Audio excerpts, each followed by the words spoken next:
And boy, is Hollywood getting ready. Their biggest night, of course, the Academy Awards. At this point, really just hours away. And this year, there's bound to be plenty of drama, both on the podium and behind the scenes. Here with predictions in all of the major categories for us this morning, hosts of the syndicated show At the Movies, film critics A.O. Scott and Michael Phillips. Gentlemen, good to have you both with us this morning. Morning.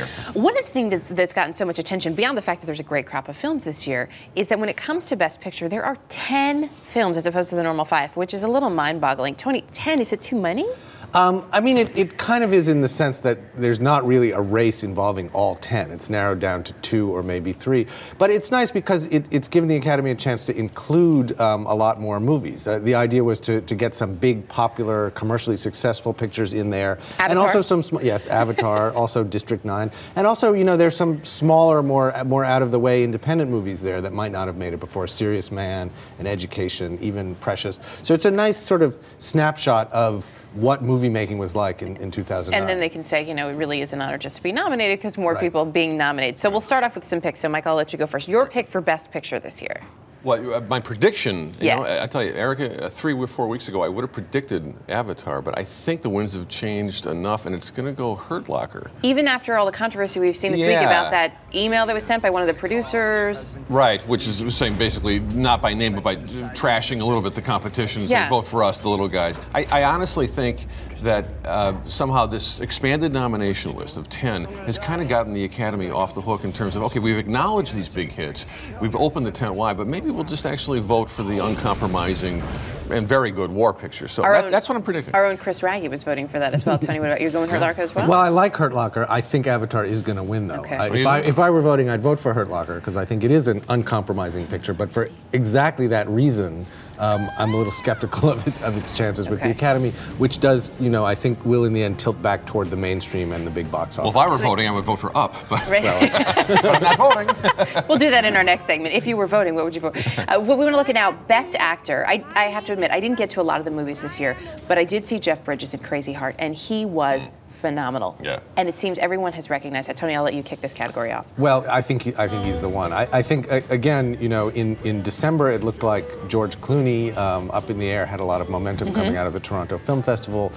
But when that little movie, Crazy Heart, sort of popped up, and here's this amazing performance by this guy who's been doing it for 40 years, you know, never won an Oscar, giving really a kind of a capper of a performance, so sensitive, so nuanced. I think it's his.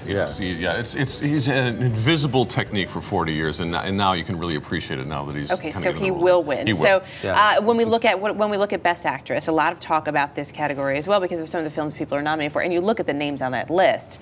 You mentioned Precious earlier. A lot of talk about Precious, but Sandra Bullock as well. Michael, who will win? Who should win? I think it's going to be Sandra Bullock for The Blind Side. I think the Academy feels that they need to acknowledge this massive surprise hit. That's you know, $250 million in the box office and all that.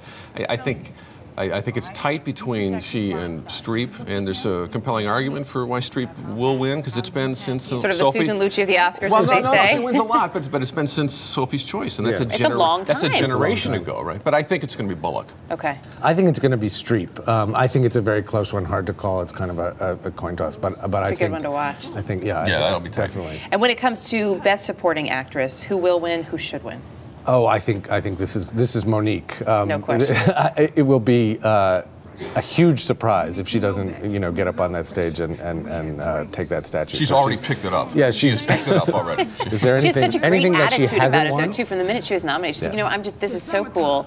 I'm not, you know, going out there trying to win votes. I'm just really enjoying it, which is kind of fun and refreshing. And it's an amazing performance. Yeah. When it comes to supporting actor, Michael, who are you looking at? I think it's similarly a slam dunk for Christoph Waltz in Inglourious Basterds. I think just statistically, these two supporting performers have won almost everything they can, and I just think it'll be a stunner if they don't. So it'd be a shame not to sweep at this point. Right. Everyone also watching Best Director because, of course, we have Catherine Bigelow up against James Cameron. They were married at one point. Yes. They're not married anymore, but this is Avatar and Hurt Locker again.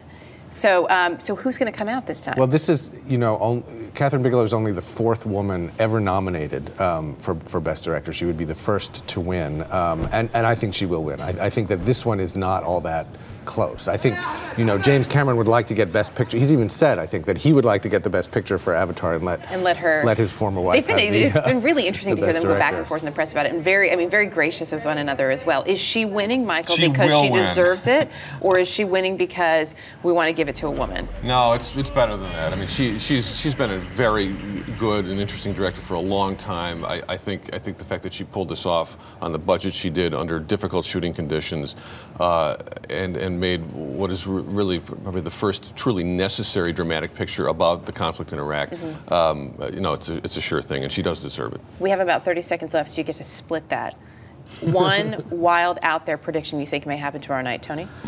I think in the best adapted screenplay category, I think Precious will win. I think that will be Precious's second statue. Based on the novel Sapphire, Based on the novel. know. Michael? Sapphire, yes. I think Steve Martin and Alec Baldwin will wage a war of the deadpan comic delivery, and we'll all be better for it, I hope. I am really, I have to say, I'm very much looking forward to that duo, absolutely. Yeah, I hope it's good.